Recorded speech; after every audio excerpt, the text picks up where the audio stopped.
ஒரு பெரிய ஊர்ல ஒரு பெரிய பணக்காரர் இருந்தாரு. அவர் வீட்டுல அவரோட பையனுக்கு கல்யாணம். ஏகப்பட்ட விருந்து விமரிசைன்னு ஊரே திரண்டு வந்துச்சு. இந்த விருந்துக்கு ஒரு ரொம்ப புகழ்பெற்ற சமையல்காரனை கூப்பிட்டிருந்தாங்க. ஆனா அந்த சமையல்காரன் ஒரு பெரிய கஞ்ச பேர்வழி.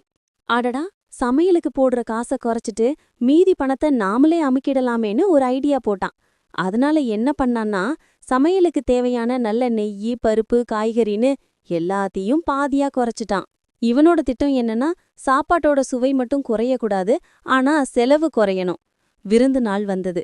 பாத்திரங்கள் எல்லாம் பெரிய பெரிய பாத்திரங்களை அடுக்கி வச்சிருந்தாங்க. ஆனா அந்த பாத்திரங்கள்ல பாதிக்கும் மேல காலியா இருந்துச்சு. ஏன்னா இவன் சமைச்சதே குறைவா தானே. விருந்துக்கு வந்தவங்க எல்லாருக்கும் ஒரே ஆச்சரியம், கூடவே கோபமும். இது என்ன கல்யாண விருந்தா? இவ்ளோ பெரிய பாத்திரங்கள்ல இவ்ளோ கம்மியா இருக்கு, சாப்பாட்டு பஞ்சம் வந்துருச்சான்னு கிசுகிசுக்க ஆரம்பிச்சிட்டாங்க. பணக்காரருக்கு ஒரே மானக்கேடு. சமையல்காரனை உடனே கூப்பிட்டாரு. என்னையா இது, இவ்ளோ பெரிய விருந்துல இப்படி பாதியா சமைச்சு வச்சிருக்க, அவமானமாயிடுச்சேன்னு கத்துனாரு. அதுக்கு அந்த சாமர்த்திய சமையல்காரன் என்ன சொன்னான்னா, ஐயா நீங்க தப்பா நினைக்காதீங்க, நான் எல்லாத்தையும் அளவுபடிதான் சமைச்சேன். ஆனா இந்த கல்யாண சமையல் கஞ்ச பேர்வழி சமையல்காரன் செஞ்சதுன்னு கேள்விப்பட்டு வந்த ஜனங்க எல்லாரும் அரை வயிறுதான் சாப்பிட்டாங்க போல. அதனாலதான் அவங்க சாப்பிட்டது போக மிச்சம் பாதியா நிக்குது. அவங்க சாப்பிட்ட மிச்சம்தான் இது. பணக்காரர் முழிச்சிட்டு நின்றாரு. அப்போ அந்த பந்தியில இருந்த ஒரு தாத்தா மெதுவா எழுந்து நின்னாரு.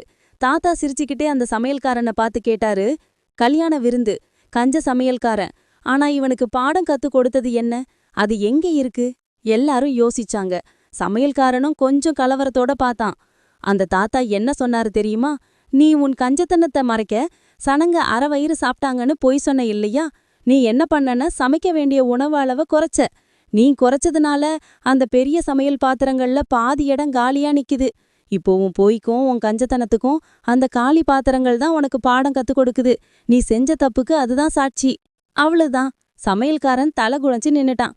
உண்மையிலேயே கஞ்சத்தனமும் பொய் சொல்றதும் ஒரு நாள் மாட்டிக்கிடும்னு எல்லாரும் புரிஞ்சுக்கிட்டாங்க.